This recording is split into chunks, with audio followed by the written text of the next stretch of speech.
ರಕ್ತ ನೋಡಿ, ಇಲ್ಲಿ ಫುಲ್ ಚದ ಆಯ್ತು, ರಕ್ತ ಎಲ್ಲ ಫುಲ್ಲು.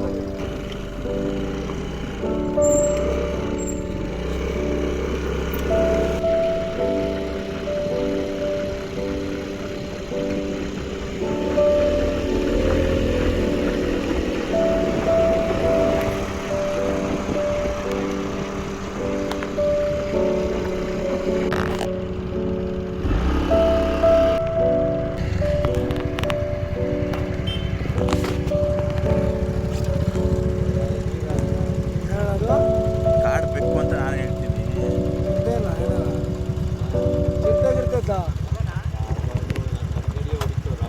ಅಲ್ಲ ಕಾಣ ಚಿರ್ತಾಗಿರ್ತೈತೆ ನಿಜ, ಮೊದಲು ಫ್ಲೈಟ್ ಅದು ಚಿರ್ತಾಗಿರ್ತೈತೆ ಯಾಕಿರ್ತಾಣ ಇವುಗಳು ಆ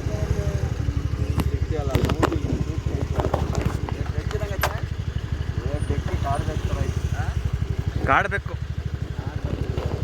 ಬಾಲ ಉದ್ದ ಐತೆ, ಆ ಥರ ಬರುತ್ತಾ? ಅದ್ರಲ್ಲಿ ಮೂಗು ಹಿಂಗೈತಲ್ಲ, ಹಿಂಗೈತೆ ಅದು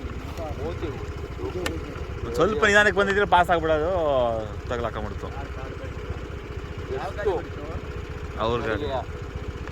ಇಲ್ಲೇ ಐತೆ ರಕ್ತ ನೋಡಿ, ಇಲ್ಲಿ ಫುಲ್ ಚದ ಐತೆ, ರಕ್ತ ಎಲ್ಲ ಫುಲ್ಲು.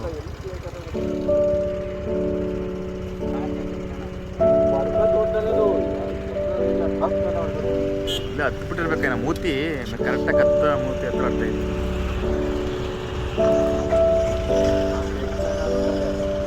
ಬೆಕ್ಕಿ ಮೂತಿ ಒಂಥರ ಉದ್ದಕ್ಕೈತೆ.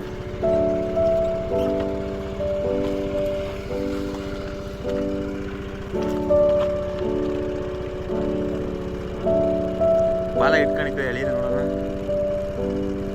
ಒಂದೇ ಶಾಟ್ ಕೊಂಡೋಯ್ತಲ್ಲ.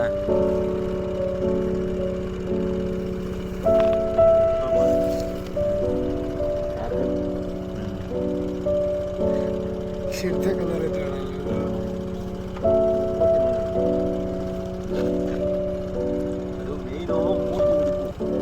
ಕರೆಕ್ಟಾಗಿ ಹೊಡಿತು. ಅದು ಏನು ಇವ್ರು ಬರೋದಕ್ಕೂ ಅದು ಬರೋದಕ್ಕೂ ಒಂದೇ ಇದಾಯ್ತು. ಕಾಡು ಬೆಕ್ಕು ತಿಂತಾರ.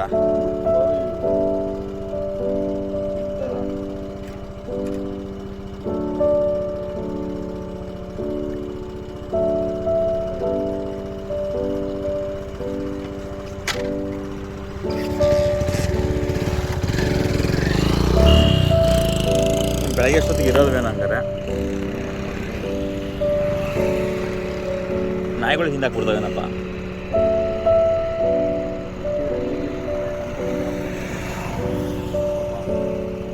ತಳ್ಬಿಡಿ ಆಯ್ತಾಗ ಒಳಕ್ಕೆ, ಆದರೆ ಇನ್ನೇನು ಮಾಡ್ತಿರುತ್ತೆ ಉದೊಳಕ್ಕೆ ತಳ್ಬಿಡಿ ಆಯ್ತಾಗ.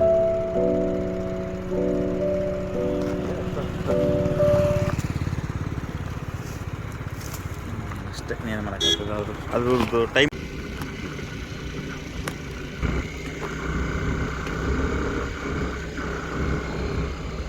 ಸೊ ಈಗ ನೋಡೋದ್ರಲ್ಲ ವಿಡಿಯೋ, ಅದು ಆನ್ ದಿ ವೇ ಆಕಸ್ಮಿಕವಾಗಿ ಆಪೋಸಿಟ್ ಒಂದು ವೆಹಿಕಲ್ಲು ಗಾಡಿ ಮೇಲೆ ಹತ್ತಿಸ್ಕೊಂಡೋಯ್ತು. ಅದು ವೈಟ್ ಕ್ಯಾಟ್. ಸೊ ಅವನು ಸ್ವಲ್ಪ ಸ್ಪೀಡ್ ಕಮ್ಮಿಯಾಗಿ ಹೋಗಿದ್ರೆ ಮೇ ಬಿ ಅದು ಪಾಸ್ ಆಗ್ತಿದ್ದೇನೋ. ಸ್ವಲ್ಪ ಅವ್ರ ಸ್ಪೀಡ್ ಜಾಸ್ತಿ ಇತ್ತು, ಪ್ಲಸ್ ಇದು ತುಂಬ ಸಡನ್ನಾಗಿ ಬಂತು. ಅದು ಆಗಿದ್ದು ಅವ್ರಿಗೆ ಗೊತ್ತೇ ಆಗಲಿಲ್ಲ. ನಾನು ಹಿಂದ್ಗಡೆ ಹೋಗ್ತಿರೋದ್ರಿಂದ ನಂಗೆ ಸ್ವಲ್ಪ ಅದು ಗೊತ್ತಾಯಿತು. ಸೊ ನೀವು ಯಾರು ಅಷ್ಟೇ ವೆಹಿಕಲ್ ಎಲ್ಲರೂ ಸ್ವಲ್ಪ ಕಾಡು ಮಧ್ಯೆನೋ ಇಲ್ಲ ಊರೊಳಗೆ ಹೋಗ್ಬೇಕಾದ್ರೆ ಸ್ವಲ್ಪ ವೆಹಿಕಲ್ನ ನಿಧಾನಕ್ಕೆ ಓಡಿಸಿ. ಸ್ವಲ್ಪ ಈ ಥರ ಪ್ರಾಣಿಗಳ್ದು ಲೈಫ್ ಸೇವ್ ಆಗುತ್ತೆ ಅಷ್ಟೇ, ಒಂದು ಹೇಳೋಕ್ಕೆ ಇಷ್ಟಪಡ್ತೀನಿ. ಅದು ಕಣ್ಮುಂದೆನೇ ಅದು ಸುತ್ತಾಡಿ ತುಂಬ ಬೇಜಾರಾಯಿತು. ಅದಕ್ಕೋಸ್ಕರ ಈ ವಿಷಯ ನಿಮಗೆ ಹೇಳಬೇಕು ಅಂತ. ನೈಟ್ ಹೊತ್ತು ಹಳ್ಳಿಗಳ ಕಡೆ ಯಾರೇ ಓಡಾಡಬೇಕಾದ್ರೆ ತೋಟದ ಹತ್ರ ಇಲ್ಲ ಗಾಡಿ ಓಡಿಸ್ಬೇಕಾದ್ರೆ ತುಂಬ ಕೇರ್ಫುಲ್ಲಾಗಿ ಗಾಡಿ ಓಡಿಸಿ ಅಂತ ಕೇಳ್ಕೊತೀನಿ.